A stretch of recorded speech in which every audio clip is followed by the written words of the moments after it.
And he's got a desperately disappointing afternoon. Difficult to put into words, to be honest. First half we just didn't even turn up.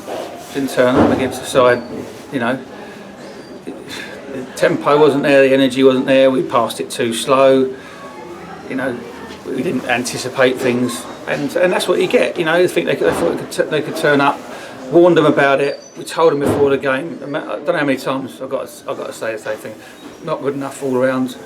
Second half, you know, we just don't look like, you know, we're scoring the goals, we're getting into some fantastic positions, and the anticipation in the box and movement in the box and the final ball, and then the game management at the end with not putting balls into the right areas. It was just poor, and we deserved, you know, got what we deserved, and you know, we've just gone through it there.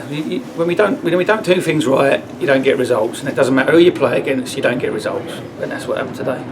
And the first 20 minutes was positive start, front foot, a couple of half chances, but thereafter it seemed we didn't work hard enough, Steve. We didn't. You got to put teams under pressure. You got to make them make mistakes. If they're supposedly not as good players as you got to put them under pressure. And we didn't. We just thought we could just play around, slow passing, sideways, not with any tempo and attacking intent. You don't get anywhere. You don't get anywhere. You got to play like it's your last game you're ever going to play. And I'm telling you, it'll be a few last ever games if they carry on. I'll tell you. Look, we're coming out of January. I'm not having it. I'm not having the fact that we can do it against some sides, and everyone wants to play against Portsmouth and Rochdale and play those games, and we can turn it on every now and again. But we haven't scored enough goals here, and we haven't played well enough here recently. And I'm not having it. I'm not going to tolerate it. And you know, yeah, I'll take the stick. Yeah, I will do take the stick. But those lads should look at themselves in the mirror afterwards, and hopefully that defeat affects them as much as it will do me this weekend. And with Burgess Hill Town's unbeaten run, they'll have come here with lots of confidence, fancying an upset, and it's up to Aldershot Town to knock them out of their stride early on. It's not about them. It's not about them. It doesn't matter who we play against. If we approach the game in the correct manner, and mentally you're focused, and you work hard for each other, and you do the right things, you play well against anyone.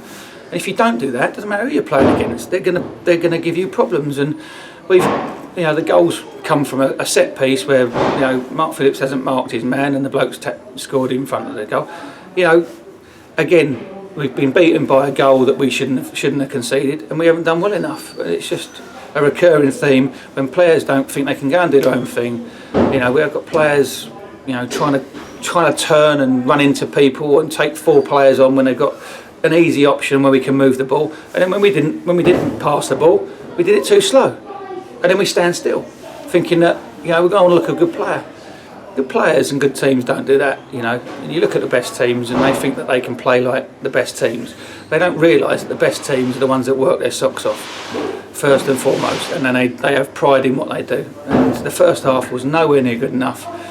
Second half, you know, we created, you know, we had plenty of ball in there, but chances were at a premium. We didn't do well enough with the ones we had, and we didn't anticipate in areas where the ball was going to bounce. You know, we've got Sam Batten comes on with a long throw and everyone stands still when someone gets a flick on. What's the point? You know, and it's not as if we don't work on it, and it shouldn't be that. It should be someone realising that we're going to get a flick and being on the move. That's what happens. And as we've seen countless times this season, Aldershot Town are best when there is that hard work, that high tempo, and you take the game to the opposition. Yeah, that's any team that work. You know, if you work hard, and I've just gone through the games we didn't do the right things, we didn't work hard enough. With Wrexham, we lost the game. Today, we've lost the game. You know, the games earlier in the season when we didn't work hard enough, we didn't win the game.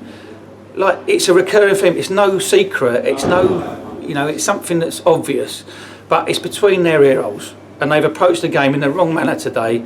They've turned up.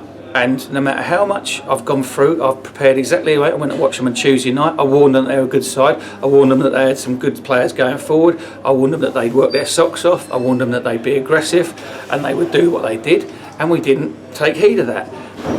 And that's a disappointing thing, that in 10-15 minutes into the game, that everyone grabs each other by the scruff of the neck, maybe literally sometimes if you have to get everyone livened up and do the job. But we just stand there. They're good mates in there. It's about being friendly on good mates on the pitch, because good mates get good results together. Otherwise, he's not your mate because he's not helping you out.